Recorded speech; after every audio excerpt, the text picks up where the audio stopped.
마가복음 1장 12절로 13절 말씀입니다. 함께 읽겠습니다.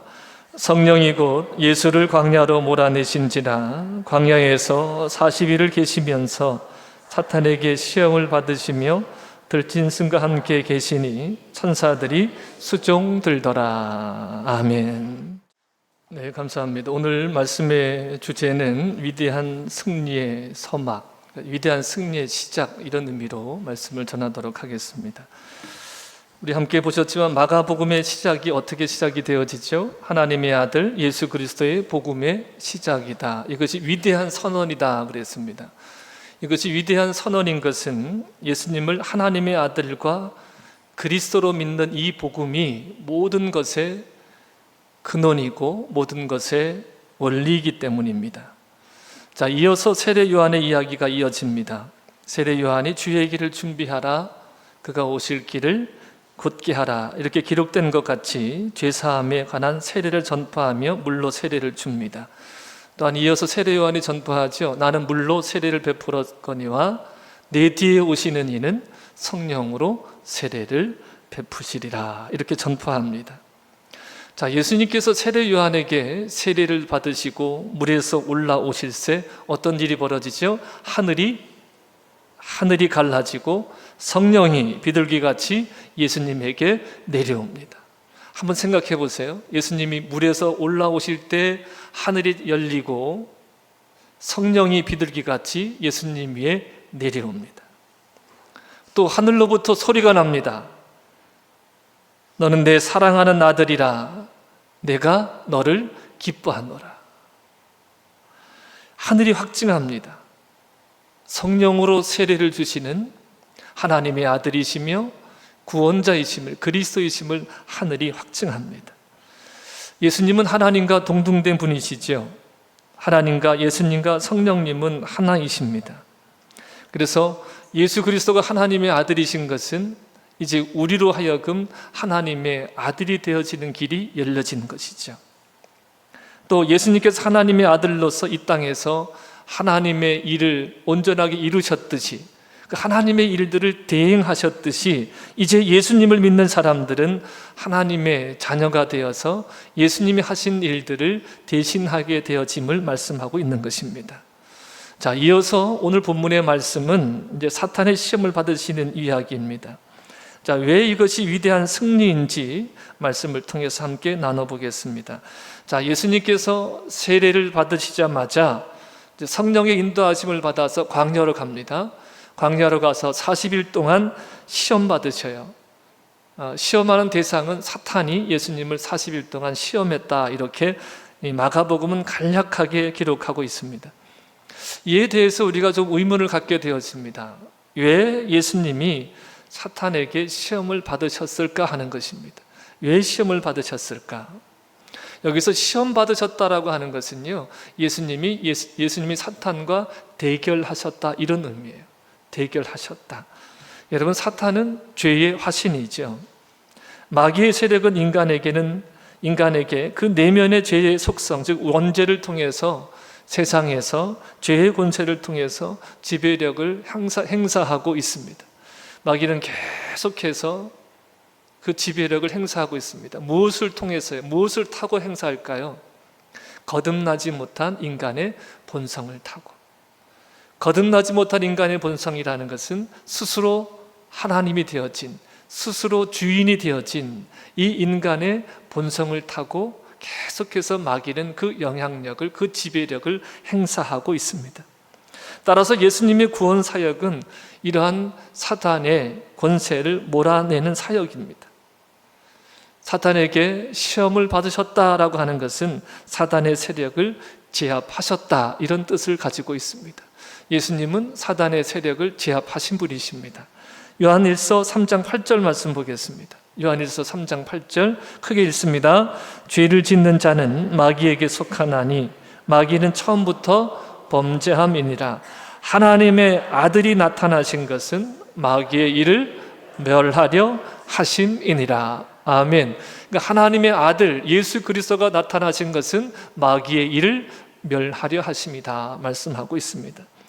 자, 두 번째 의문, 두 번째 질문이 생기는 것은 광야에서 40일을 계시면서 사탄에게 시험을 받으셨는데 도대체 무슨 시험을 받으셨을까라고 하는 것입니다. 이에 대한 자세한 내용은 마태복음을 보면서 설명하겠습니다. 마태복음 4장 3절부터 11절 말씀 함께 읽겠습니다. 시험하는 자가 예수께 나아가서 가로되 내가 만일 하나님의 아들이여든 명하여 이 돌들이 떡덩이가 되게 하라. 여기서 중요한 포인트는 하나님의 아들이여든이에요. 하나님의 아들이여든.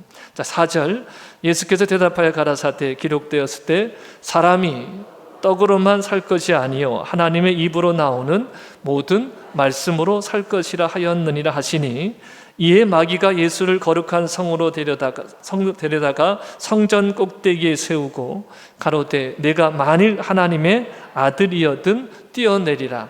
기록하였을 때 저가 너를 위하여 그 사자들을 명하시리니 저희가 손으로 너를 받들어 발이 돌에 부딪히지 않게 하리로다 하였느니라.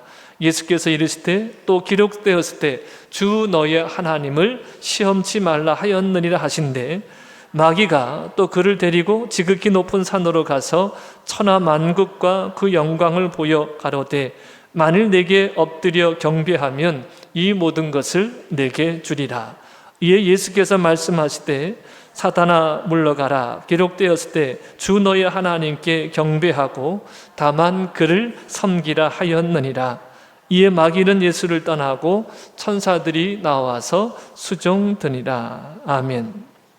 자, 이 마태복음에 보니까 마귀가 예수님을 세 가지를 시험했습니다. 첫째는 하나님의 아들이었던 이 돌들을 떡덩이가 되게 해라.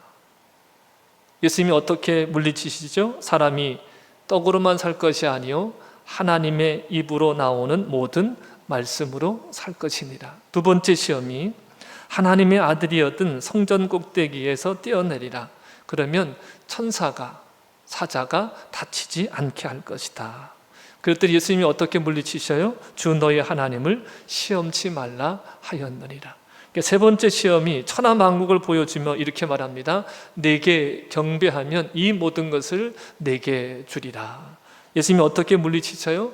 주 너의 하나님께 경배하고 다만 그를 섬기라 하였느니라.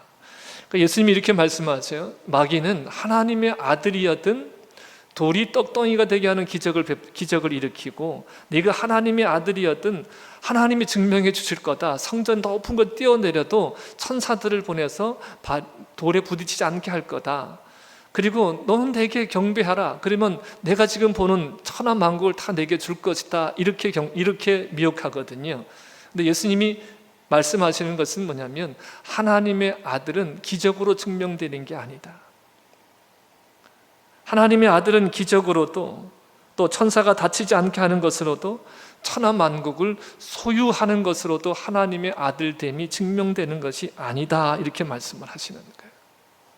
그러니까 여러분 우리가 예수 그리스도를 믿음으로 하나님의 자녀들이 되어지잖아요.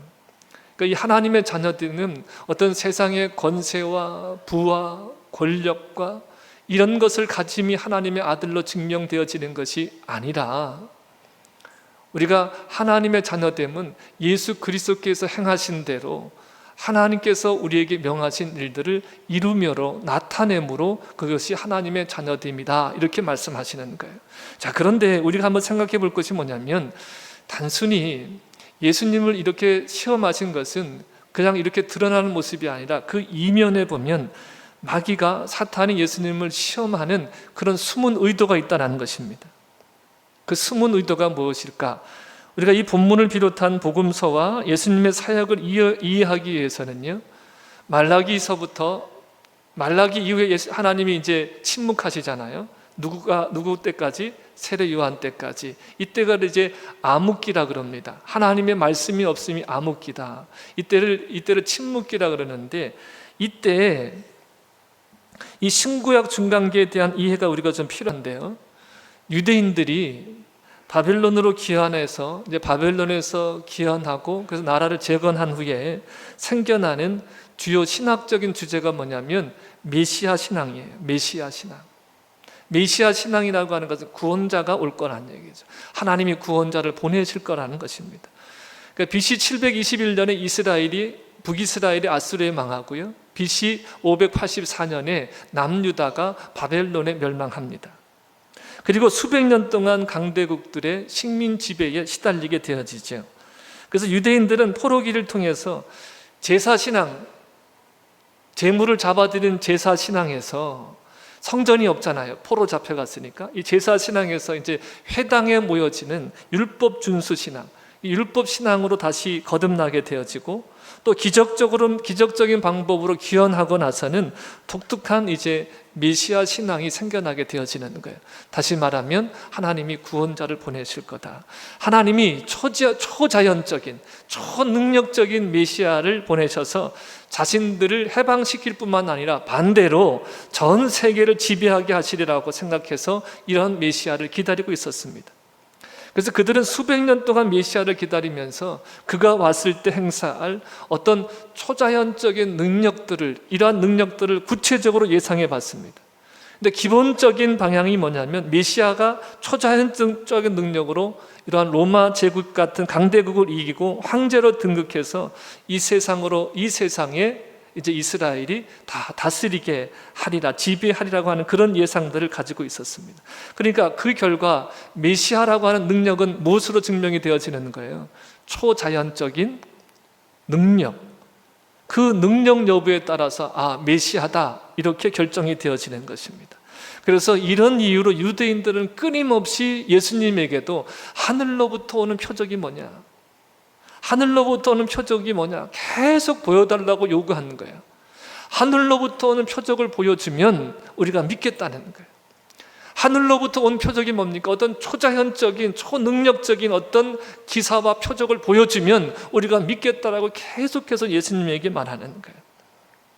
과거 유대인들이 광야에 있을 때 하늘 양식인 만나를 먹고 살았듯이 초자연적인 능력으로 먹을 것을 해결하고, 또 초자연적인 방식으로 전쟁에서 승리하고, 그래서 유대인의 메시아는 황제가 되리라고 하는 것이 이들의 기대였고, 지금 마귀가 그러잖아요. 하나님의 아들이었던, 이렇게 말하는 것은 뭐예요? 유대인들이 원하는 그런 유대인의 황제가 되라, 이것이 마귀의 요청인 거예요. 예수님께서 오실 때에는 메시아, 어떤 기다린 메시아 신앙이 아주 절정에 이를 때예요. 곧 오신다, 오실 거다, 다 이 절정에 도달해 있을 때입니다. 그러니까 마귀는 지금 예수님에게 시험하는 거예요. 이 시험의 숨은 의도가 뭐냐면, 너는 유대인들이 원하는 메시아가 되어라. 유대인들이 원하는 메시아가 되라고 유혹하는 겁니다. 그러니까 그 당시에 유대교가 가지고 있었던 유대가 메시아 신앙은 곧 마귀의 신앙인 셈이죠. 그래서 계속해서 어떻게 말하는 겁니까? 이분이야말로 너희가 기다리던 유대교, 즉 정치적인 메시아라고 계속해서 선동하는 거예요. 이분이야말로 너희가 기다리던 정치적인 메시아다. 그러나 예수님은 어떤 문둥병자나 소경이나 어떤 중증 불구자들을 다 고치시니 뭐라고 말씀하십니까? 뭐라고 말씀하세요? 소문내지 마. 왜 소문내지 말라고 하셨겠어요? 여러분 한번 생각해 보세요. 중증병자들이 일어나요. 소경이 눈을 떠요. 말 못하는 사람들이 말을 해요. 이런 일을 보고서 사람들이 뭐라 그러겠어요? 우리가 기다리던 그 메시아구나, 이렇게 자신을 오해할까 봐 그래서 조용히 하라 그러지. 그러니까 예수님께서 사역하시면서 가장 경계하신 것이 자신이 유대인이 기다리던 그런 메시아로 오해받는 것을 가장 경계하셨습니다. 복음서에 보면 유대교 지도자들이 예수님을 찾아와서 계속해서 뭐라 그래요? 하늘로부터 표적을 보여달라는 거예요. 하늘로부터 표적을 이행해 보라는 겁니다. 그렇게 수차례 요구하는 장면이 나오는데, 이는 그들이 기대하는 그러한 유대교의 메시아의 표적을 보여달라는 것입니다. 이러한 요청인 것이죠. 이에 대해서 예수께서 뭐라고 말씀하세요? 악하고 음란한 세대가 표적을 구하나 나는 무엇밖에 보여줄 수 없다? 요나의 표적밖에는 보여줄 표적이 없다고 단호하게 거부하시는 거예요. 자, 그러니까 여러분 이러한 맥락에서 보면 말씀이 점점 좀 이해가 되지 않아? 왜 그런 말씀을 하셨는가? 무슨 의도로 그런 말씀을 하셨는가? 좀 이렇게 이해가 더 되실 것입니다. 마귀의 유혹은 예수님에게 메시아가 되지 말라는 게 아니에요. 구원자가 되지 말라는 게 아닙니다. 마귀의 유혹은 유대인의 메시아, 즉 잘못된 메시아의 길을 가라는 거예요. 메시아 되지 마라, 이 뜻이 아니라 메시아가 되되 유대인들이 원하는 메시아, 인간들이 원하는 메시아, 잘못된 메시아가 되라고 지금 부추기고 있는 겁니다. 이는 이스라엘 역사와 교회 사이도 확인되는데, 여러분 마귀의 작전은요, 박해를 줘서 신앙생활을 아예 못하게 하는 경우도 있어요. 근데 마귀는 알잖아요. 초대교회에 박해를 줬더니 무슨 일이 일어나요? 여러분, 제가 속회에 방문해서 예배를 하면서 한 본문을 가지고 한 주에 한 3번, 4번 예배를 드렸어요. 여러분 기억하시죠? 스데반의 박해로 인해서 무슨 일이 일어나요? 흩어진 자들이 복음을 힘있게 더 전하잖아요. 아, 이게 속회 예배를 3번, 4번 드린 다만 기억하는구나. 그러니까 예배는 보통 한 3번, 4번은 드리고 말씀은 한 3번, 4번 드려. 아, 3번, 4번은 반복해야 되는구나. 자, 마귀는 알아요. 뭘 알아요? 박해를 줬더니, 박해가 교회를 무너뜨리는 것이 아니라 박해를 줬더니 그 박해받은 자들이 흩어져서 복음을 더 선포하는 거예요. 확대져 가는 걸 알아요. 그러니까 마귀가 박해를 줘서 신앙생활을 하지 못하는 경우도 있지만, 더 고등적인 술책이 뭐냐면 구원의 확신을 가지고 신앙생활 해라, 구원의 확신을 가지고 신앙생활을 열심히 하되 잘못된 신앙생활을 하도록 속인다는 거예요. 여러분, 오늘 우리가 이 말씀 앞에 깨어 있어야 돼요. 구원의 확신을 가져, 구원의 확신을 가지고 열심히 신앙생활해. 그런데 잘못된 신앙생활을 하도록 속인다는 거예요. 본인이 알고 있고 믿고 있는 것에 전혀 의심하지 않으면서 열심을 내게 하는데, 열심을 내는 만큼 어떻게 돼요? 잘못된 길을 가는 거죠. 그러니까 마귀의 가장 큰 무기는 뭐냐면 속임수입니다. 우리 개인에게도 동일하게 적용되는 거예요. 예수를 믿되 다른 예수, 복음을 믿되 다른 복음, 영을 믿되 다른 영을 믿게 한다는 거예요. 회개하고 복음을 믿어야 하나님 나라의 백성이 되는데, 여러분 보세요. 복음이 변질되면 구원이 없는 거예요. 변질된 복음을 믿으면 구원이 없는 거예요. 변질된 복음을 믿으면 하나님의 나라에 들어가지 못하는 거예요. 여러분, 이단이라고 하는 게 다른 게 아닙니다. 끝이 다른 게 이단이에요. 끝이 다른 거. 교묘하게 다 같아요. 다 같은 줄 아는데 교묘하게 맨 끝에 가서 살짝 비틀어 놓는 게, 이게 이단이에요. 그러니까 우리가 잘 분별하지 못하는 거죠. 여러분, 우리가 늘 깨어서 기도하셔야 됩니다. 교회에서 바른 복음이 선포되기를 기도하셔야 돼요. 우리가 바른 복음에 깨어 있어서 그 바른 복음을 받아들이는 자들이 되도록 우리가 깨어 있어야 되는 거예요. 여러분, 우리가 성경에 계시된 바른 복음을 믿어야 됩니다. 그래서 여러분, 우리 교회가 모토가 뭡니까? 사도들이 전해준 복음이에요. 사도들이 전해준 복음, 예수님을 직접 보고 직접 받은 그 사도들이 전해준 복음, 이 복음을 전하고 믿어야 한다는 거예요. 여러분, 복음반을 하는 이유가 여기 있어요. 복음반을 하는 이유가 바른 복음에 대한 이해를, 바른 복음을 받기 위해서입니다. 바른 복음을 알고 바른 복음을 믿어야 하는 거죠. 예수님이 이제 이 시험을 이기시고 예수님이 들짐승과 함께 계시는 천사가 수종 들었더라 그랬습니다. 그런데 사단의 시험은 계속해서 이어지죠. 누가복음 4장 13절에 보면 마귀가 모든 시험을 다한 후에 얼마 동안 떠나니라 그랬어요. 그러니까 마귀가 시험을 하고 난 후에 아주 떠난 것이 아니라 얼마 동안 떠나니라. 계속해서 예수님을 시험합니다. 예수님께 패배한 마귀는 잠시 떠났지만 예수님의 사역 현장에서 유대교 정통 신앙의 이름으로 유대교 지도자들을 통해서 계속 공격하는 거예요. 그래서 결국은 예수님을 십자가에 못 박아 죽이죠. 그러나 예수님의 죽으심으로 끝나는 것이 아니라 이제 새로운 구원의 길이 실현되어지는 것이죠. 자, 성령의 인도를 받아 광야에서 사탄을 굴복시킴으로 복음 사역을 위한 준비를 마치셨습니다. 여러분, 오늘 우리는 어떤 메시아를 기대합니까? 어떤 구원자를 기대합니까? 오늘 우리는 예수님을 어떤 메시아로 이해하고 믿고 있습니까? 여러분, 이거는 시험이에요. 시험.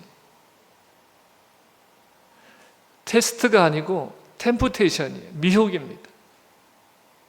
이런 시험은 지금 여기의 현실에서 실제적으로 지금 일어나고 있는 일이에요.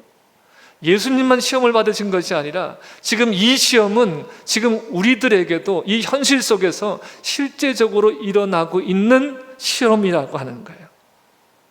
그래서 그 결과가 현실에서 그대로 나타나게 되어집니다. 여러분, 우리의 삶에 그대로 실사되어지는 거예요. 자, 복음서에서 말하는 메시아 예수와 예수를 믿는 것에 대해서 간략하게 보겠습니다. 복음서에서는 죄인의 메시아를 선포하고 있습니다. 유대인들이 기대하던 메시아는 의인의 메시아예요. 유대인들이 기대하던 메시아는 자신들의 옳음을 인정해주는 메시아예요. 근데 세례 요한에게 나온 자들은 다 누굽니까? 정통 신앙을 가진 유대인들이 다 죄인으로 취급했던 자들이 예수님께 나오고 세례 요한에게 나왔어요. 예수님은 다 죄인이라고 손가락질하고 그렇게 치부했던 자들과 늘 함께 하셨어요. 죄인과 세리들과 함께 마시고 먹고 그들과 함께 거하셨어요. 예수님은 죄인의 메시아이십니다. 자, 마가복음 2장 17절을 함께 보시겠습니다. 예수께서 들으시고 저에게 이르시되 건강한 자에게는 의원이 쓸데없고 병든 자에게라야 쓸데있느니라. 내가 의인을 부르러 온 것이 아니요 죄인을 부르러 왔노라 하시니라. 아멘. 여러분, 예수님은 저의 구원자이세요. 예수님은 저의 구원자이세요. 내가 왜 이렇게 예수님을 나의 구원자라고 확신하냐면 내가 죄인이기 때문에. 제가 죄인이에요. 제가 죄인이기 때문에 예수님이 나의 구원자이심을 저는 확신해요. 예수님이 나의 구원자예요. 내가 죄인이기 때문에. 로마서 4장 25절 말씀입니다. 예수는 우리의 범죄함을 위하여 내줌이 되고 또한 우리를 의롭다 하심을 위하여 살아나셨느니라. 아멘. 예수님은 죄인을 불러서 그들의 죄성의 문제를 해결하시고 이 땅에서 하나님 나라의 공동체를 만드셔요. 여러분, 교회는 하나님 나라예요. 교회는 하나님 나라의 공동체예요. 이것을 꼭 기억하시기 바랍니다. 그러니까 교회는 보세요. 교회의 구성원들을 보세요. 다 한 사람 한 사람들이 다 성전이잖아요. 영적으로 보면 성전들의 모임이 교회란 말이에요.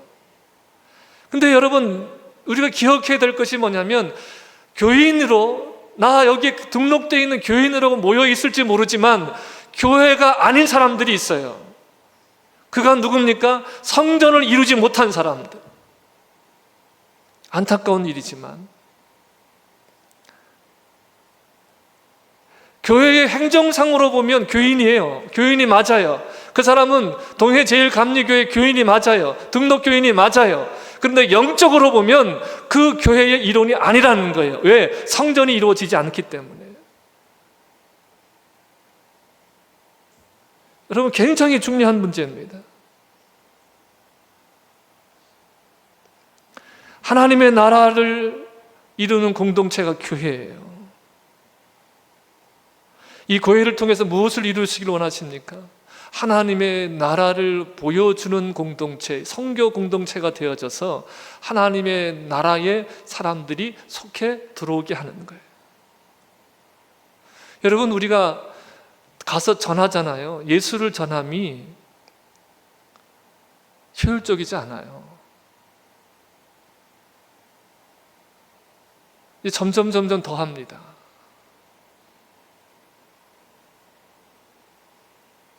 이제는 보여줘야 돼요. 하나님이 이스라엘 백성들을 택해서 가나안 땅에 두셨잖아요. 가나안 땅에 두셨을 때 그 나라의 주권은 누구에게 있어요? 이스라엘 백성에게 있어요? 하나님께 있어요? 하나님께 있죠. 그 나라의 주권이 하나님께 있다는 것은 그들은 누구 법으로 살아야 돼요? 하나님 법으로 살아야 되잖아요.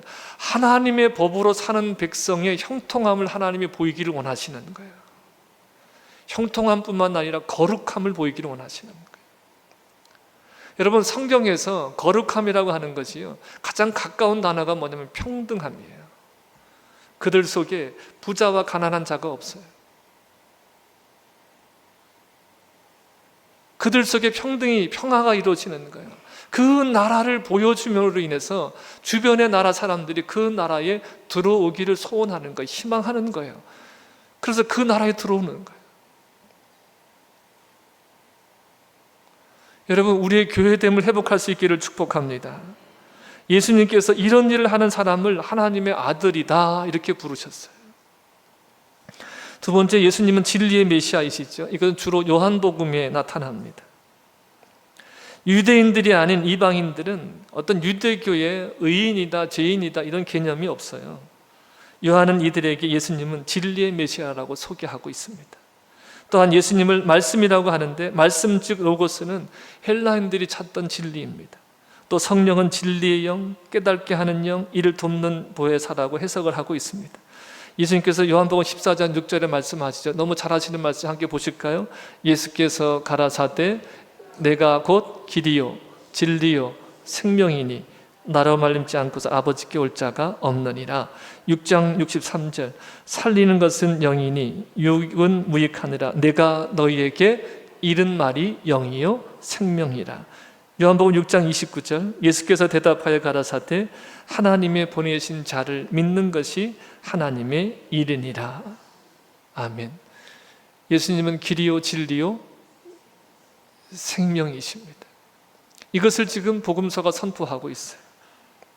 자, 여러분, 오순절날 베드로가 그리고 사도들이 성령의 충만함을 받죠. 성령의 충만함을 받은 사도들과 또 베드로 11사도가 소리 높여 외칩니다. 사도행전 2장 36절 이하를 보겠어요. 먼저 36절 37절을 보겠습니다. 시작. 이스라엘 온 집은 확실히 알지니 너희가 십자가에 못 박은 이 예수를 하나님이 주와 그리스도가 되게 하셨느니라. 37절 그들이 이 말을 듣고 마음에 찔려 베드로와 다른 사도에게 물어 이르되 형제들아 우리가 어찌할꼬 하거늘. 여러분, 너희가 십자가에 못 박은 이 예수, 너희의 범죄 속에 제가 들어가고 여러분들이 포함이 돼요. 그러니까 예수를 십자가에 못 박은 이가 누굽니까? 예수를 십자가에 못 박은 이가 누구예요? 나는 아닌데요 하는데, 내가 예수를 십자가에 직접적으로 못 박은 것은 아니지만 예수 그리스도의 대속의 은혜를 알고 보면, 그 속에 들어가 보면 바로 내가 내 죄로 인해서 예수가 십자가에 못 박히신 것을 봐요. 그래서 내가 예수를 십자가에 못 박은 죄인이라고 하는 것이 알아져요. 깨달아져요. 너희가 십자가에 못 박은 이 예수, 내가 십자가에 못 박은 이 예수가, 이 예수를 하나님이 다시 살리셔서 주와 그리스도가 되게 하신 거예요. 그러니까 사람들이 이 말을 듣고 마음에 찔려서 뭐라고 합니까?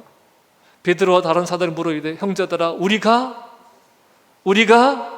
어찌할꼬? 우리가 어찌할꼬?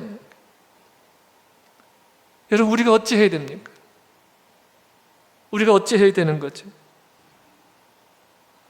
베드로가 이릅니다. 38절부터 보실게요. 베드로가 가로되 너희가 회개하여 각각 예수 그리스도의 이름으로 세례를 받고 죄사함을 얻으라. 그리하면 성령을 선물로 받으리니. 39절. 이 약속은 너희와 너희 자녀와 모든 먼데 사람 곧 주 우리 하나님이 얼마든지 부르시는 자들에게 하신 것이라 하고. 40절. 또 여러 말로 확증하여 권하여 가로되 너희가 이 패역한 세대에서 구원을 받으라 하니. 그 말을 받은 사람들은 세례를 받으며 이날에 제자의 수가 3,000이나 더하더라. 저희가 사도의 가르침을 받아 서로 교제하며 떡을 떼며 기도하기를 전혀 힘쓰니라. 자, 우리가 어찌할꼬? 내가 어찌해야 됩니까? 내가 예수를 십자가에 못 박았는데, 내가 십자가에 못 박고 보니까 그분이 바로 주와 그리스도이신 거예요. 그러면 어찌해야 됩니까? 내가 어찌해야 됩니까? 38절을 다시 한번 보실게요. 38절. 너희가 회개하여 각각 예수 그리스도 이름으로 세례를 받고 제사함을 얻어라. 그리하면 성령을 선물로 받으리라 그랬어요. 어찌하라고 하시는 겁니까? 너희가 회개하라. 내가 바로 예수님을 십자가에 못 박았습니다. 주님을 알아보지 못하고 주님을 오해하고 내가 주님을 십자가에 못 박았습니다. 내가 옳다고 여기는 것 때문에, 내가 정통이라고 하는 것 때문에 내가 예수님을 십자가에 못 박았습니다. 이렇게 회개하고 뭐 하라고 그러셔요? 예수 그리스도 이름으로 세례를 받으라 그랬어요. 예수 그리스도 이름으로 세례를 받는 것에 대해서 로마서 6장을 보겠습니다. 여러분 좀 집중해서 말씀을 보세요. 시작. 3절부터 무릇 그리스도 예수와 합하여 세례를 받은 우리는 그의 죽으심과 합하여 세례받은 줄을 알지 못하느냐. 자 보세요. 예수와 합하여, 예수의 이름으로 세례를 받는 것은 곧 무엇과 합하여 세례를 받는 거예요?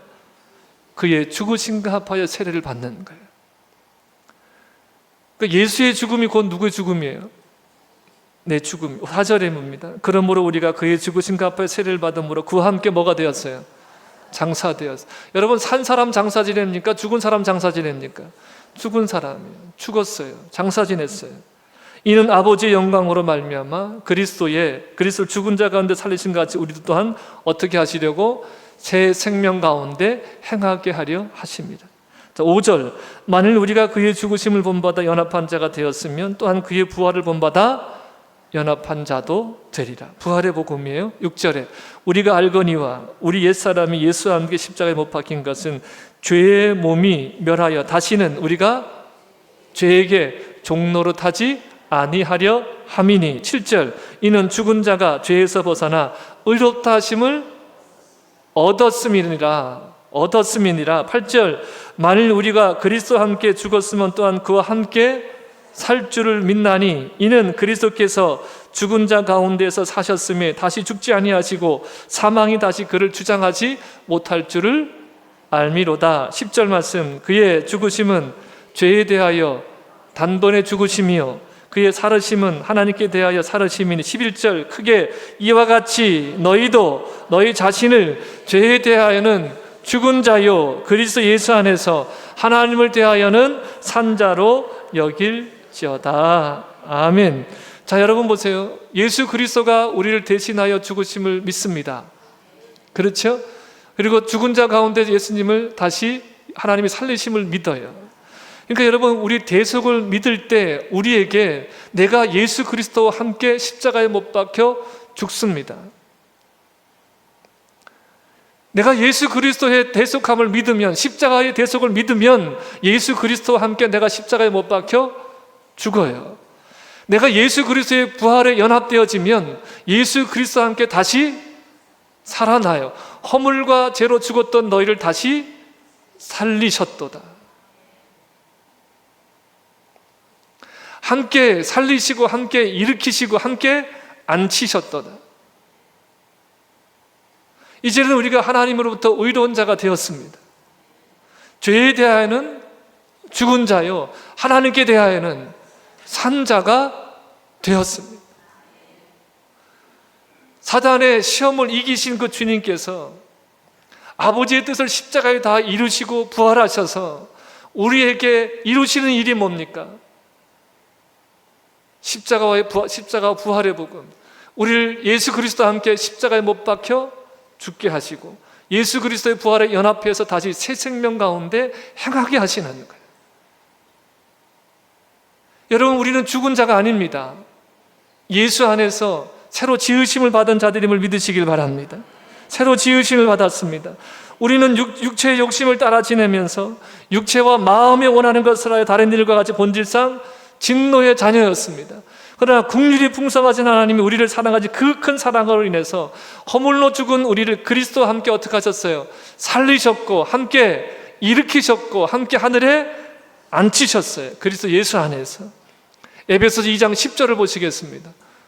에베소 2장 10절, 우리는 그의 만드신 나라 그리스도 예수 안에서 선한 일을 위해서 지으심을 받은 자니 이 일은 하나님이 전에 예비하사 우리로 그 가운데서 행하게 하려 하십니다.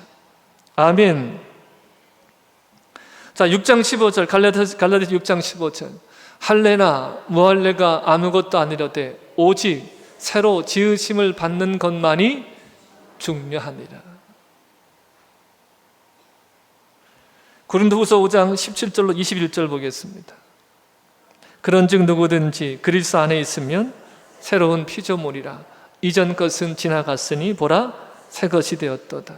모든 것이 하나님께로 났나니 저가 그리스도로 말미암아 우리를 자기와 화목하게 하시고 또 우리에게 화목케 하게 하는 직책을 주셨으니 이는 하나님께서 그리스도 안에 계시사 세상을 자기와 화목하게 하시며 저희의 죄를 저희에게 돌리지 아니하시고 화목하게 하는 말씀을 우리에게 부탁하셨느니라. 20절, 이러므로 우리가 그리스도를 어떻게 하여 대신하여 뭐가 되어 사신이 되어 하나님이 우리로 너희를 권면하시는 것 같이 그리스도를 대신하여 간구하노니 너희는 하나님과 화목하라. 21절, 하나님이 죄를 알지도 못하는 자로 우리를 대신하여 죄를 삼으신 것은 우리로 하여금 저희 안에서 하나님의 의가 되게 하려 하심이니라. 아멘. 자, 그리스도 안에서 뭐가 되어져요? 새로운 피조물이 되어집니다. 새 것이 되었다 선포하고 있습니다. 여러분, 자꾸 의심하지 마세요. 내가 이렇게 살아서 뭐가 될까? 뭐 천국을 갈까? 구원을 받 이렇게 의심하지 마시고 예수 그리스도 안에서 새로 지으심을 다 예수 그리스도 지으심을 받은 자들이 선한 일을 위해서. 그리고 우리를 무엇으로 삼으셔요? 그리스도 안에 있는 새로운 피조물이라 그랬습니다. 이전 것은 지나갔다 그랬습니다. 모든 것이 하나님께로 났나니 저가 그리스도로 말미암아 우리를 자기와 화목하게 하시고 우리에게 화목하게 하는 직책을 주셨다 그랬어요. 예수 그리스도를 통해서 우리가 하나님과 화목하게 되어지고 또 우리에게 화목하게 하는 직책을 주셨다. 자, 19절 보니까 이는 하나님께서 그리스도 안에 계시사 세상을 자기와 화목하게 하시며 저희의 죄를 저에게 돌리지 아니하시고 화목하게 하는 말씀 우리에게 부탁하셨느니라. 이러므로 우리가 그리스도를 대신하여 뭐가 되어? 사신이 되어. 그리스도의 사신이 되어 하나님의 사신이 되어 하나님이 우리로 너희를 권면하신 것까지 그리스도를 대신하여 간구한다. 너희는 하나님과 화목하라. 사도들에게만 이러한 사신이 되어 그리스도를 대신하여 권면하는 이런 사역을 맡기신 것이 아니라 하나님의 아들로 부르신 바는 우리들도 이렇게 하나님을 대행하는 자들, 하나님의 사신이 되어서 하나님의 말씀, 이 권면의 말씀을 선포하는 자들로 우리를 세워주셨다는 거예요. 그러니까 옆에 분들하고 한번 인사해 보세요. 우리는 시시한 존재가 아닙니다.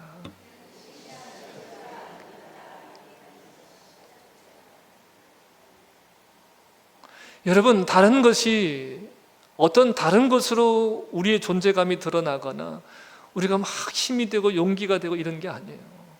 정말 하나님의 말씀, 생명의 말씀이 우리에게 임하면, 내게 그 말씀이 생명으로 다가오면 그것이 진정한 능력이 되어지고 말할 수 없는 기쁨으로 나타나고, 여러분, 말할 수 없는 두려움을 이기는 용기로 나타나기 시작하는 거예요. 하나님이 이것을 우리에게 인치시는 거예요. 하나님이 이것을 우리에게 인정해 주시는 거예요.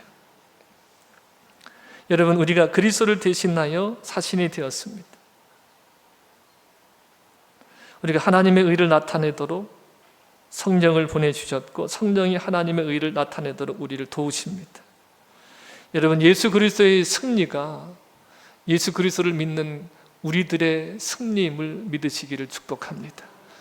예수 그리스도의 이 승리의 서막, 마귀의 시험을 이기는 이 승리를 통해서 이제 우리가 정말 이 하나님의 예수 그리스도의 승리를 우리가 함께 경험하고 만끽하면서 참다운 승리자로 세워지는 이 귀한 시간들이 되기를 주님의 이름으로 축복합니다. 축복합니다.